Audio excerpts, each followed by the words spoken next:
All right, I did want to give some updates just real fast on what's going on with Georgia on the injury front.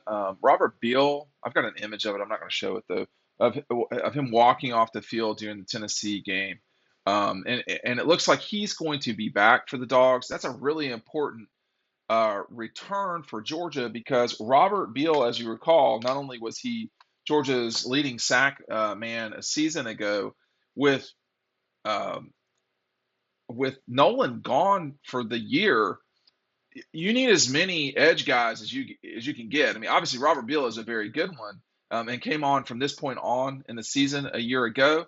But I mean, Chaz Chambliss played a ton. It's really important here. Kirby said we certainly need Robert to be healthy, otherwise we're going to be thin at that position. After the game, Kirby was talking about the offensive line really having a tough time. So Xavier Truss, Marius Mims, those guys did not play against the Vols. Mims, as you recall, had the knee thing from the Florida game. And then Xavier Truss is dealing, as I recall, a turf toe or a toe injury of some sort. So Willock started at left guard. Warren Erickson played a ton, it felt like, when he was out there. So Broderick Jones, Warren McClendon, they were out there the bulk of the game. Um, and so, this is a Georgia team that, like a lot of other folks, are getting ready for this. Well, you're almost 10 games into this thing now, and everybody's banged up. The big news, okay, is that Kirby said on Monday that he felt like, or he was hopeful. Let me get the exact thing that he said. I don't want to get this wrong. Started talking about AD Mitchell, and you know, he says he's talking about AD and Amarius Mims. The update is we're hoping to get each of them back this week. He's not talked like that about AD Mitchell in a while. I do recall him saying that at one stage during the season. I don't know that I remember. Well, it just seemed to me like that is more likely that AD will play this week than there was in the last however many games. So that is something to watch. Georgia scored 27 points in what was it, 20? No, it was 24 and a half. Then the rain came and everybody was having a hard time, excuse me, moving the ball, doing anything hardly. And as a person who is out there trying to perform himself with a bunch of gear, it was not the worst rain I've ever seen in my entire life, but I wouldn't have thrown it very much, and I don't think they did. Tennessee tried to. It was a steady rain, and once the ball gets wet, so the addition of AD, particularly if you can kind of massage him back in, we've got a good month before the SEC championship game, and you know that game, maybe not a month, but we're talking about a solid, a full 3 weeks. And that he did not play the Tennessee game gave him that extra time. You start talking about A.D. Mitchell, Stetson Bennett's favorite, receiver. I mean, it seems clear to me, at least. This is the two of them after the Tennessee game a year ago.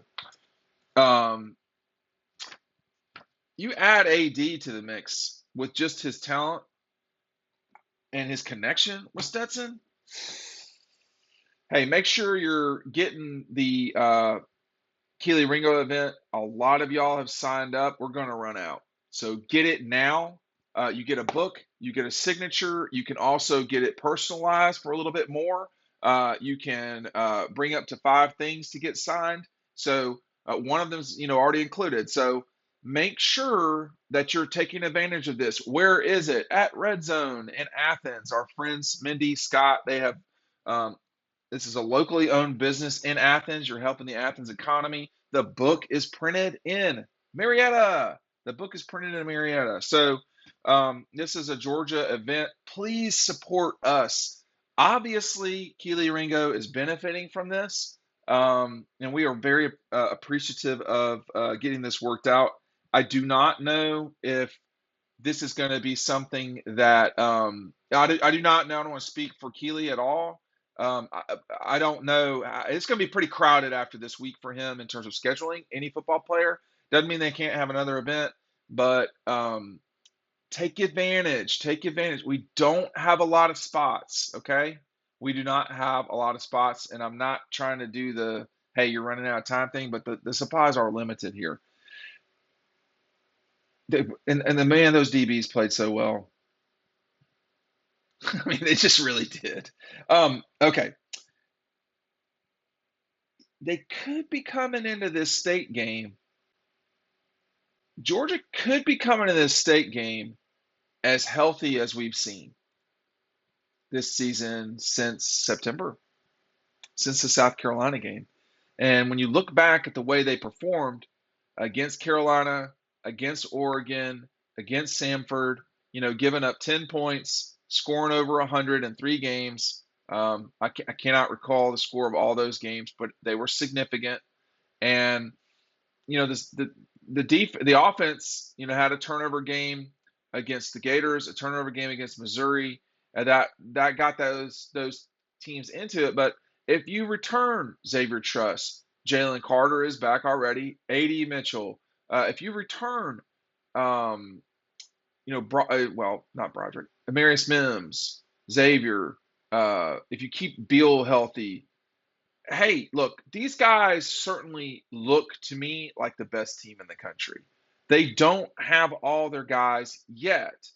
If you get all your guys back, we're talking about a different conversation here. We're talking about a team that could be completely dominant.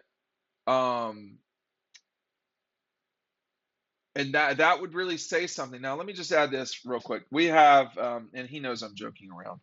We have our degenerate gambler over on the message board on Dog Post, which is the porch, and they're hard. Y'all, I've noticed a pretty big uptick in subscriptions to Dog Post, and I know we talk about a lot of other stuff. For the day-to-day experience, it is an awesome value. I would seriously go over to the site and check it out. It's $1 for a month, just to see if you like it. You can cancel it at any moment. The annual subscriptions are a better deal than the monthly, but the real value in Dog Post is the interaction, community, and so forth, particularly when people are behaving themselves on the site. And our degenerate gambler, Purple Brave, has gone in and started talking about predictive lines for the remainder of the season. And this does not necessarily include that some guys are going to come back. I mean, obviously, right now the state line is at 16 and a half. It looks like Kentucky is going to be at 16 and a half. Tech is going to be somewhere around a 40-point dog to Georgia in Athens. In Atlanta, it looks like LSU would be a 2-touchdown dog. The Rebels would be about a 15 and a half point dog. Neutral field in it. I think these are all neutral fields in Atlanta. I'm not sure that some of these would take place, but Georgia would be about a 16-point favorite over SC, 16 or so over Oregon, so that has grown slightly. 17 over UCLA, about a 10-point favorite over Tennessee and Atlanta, so that would be about what it was in Athens. They'd be about a touchdown favorite over Michigan and about a 2.5-point favorite over Ohio State. I read all that to get to the Ohio State part. I think we've seen. Earlier in the year, I probably would have picked Ohio State to win against Georgia. But after this weekend, and not the Georgia part, after watching Ohio State kind of struggle running the ball, that's not an ideal matchup for Ohio State. Because now we've seen, I don't have the image. Now we've seen Kelee. Now we've seen Lassiter. We've seen Christopher Smith. Now Malachi Starks, Tyke Smith. This defensive back group, they can run. I remember talking with someone, I'm not going to say who it was, earlier this year about Georgia's defense and how impressive they were. And it was the speed, how fast they were getting to the ball. I mean, it was amazing. That's what we're talking about right now. those guys can run around with Ohio State. I don't think there's any question. Would they certainly win? I don't know about that part. I do. I've done all this and I've forgotten to tell y'all. We are having an event with Jeff Foxworthy at the Barnes and Noble at Perimeter Mall. Perimeter Mall, Barnes and Noble, Atlanta folks. Perimeter Mall, Barnes and Noble, Sunday at 2. This Sunday, not at the Omni in Atlanta. This Sunday at the Barnes and Noble at Perimeter Mall. It is an awesome opportunity to come say hello to Jeff and I. You can pick up a book. We'll sign it for you. Christmas is literally right around the corner. You wouldn't have to worry about shipping or anything like that. I want to thank the folks at Barnes & Noble at Perimeter for helping us with this. I don't know what to expect. There's no charge to get there. So come hang out. We can talk about the dogs. I know Jeff likes to talk about the dogs, which is awesome. We'll be there for 2 hours after the state game. Hopefully it will not rain on me at state.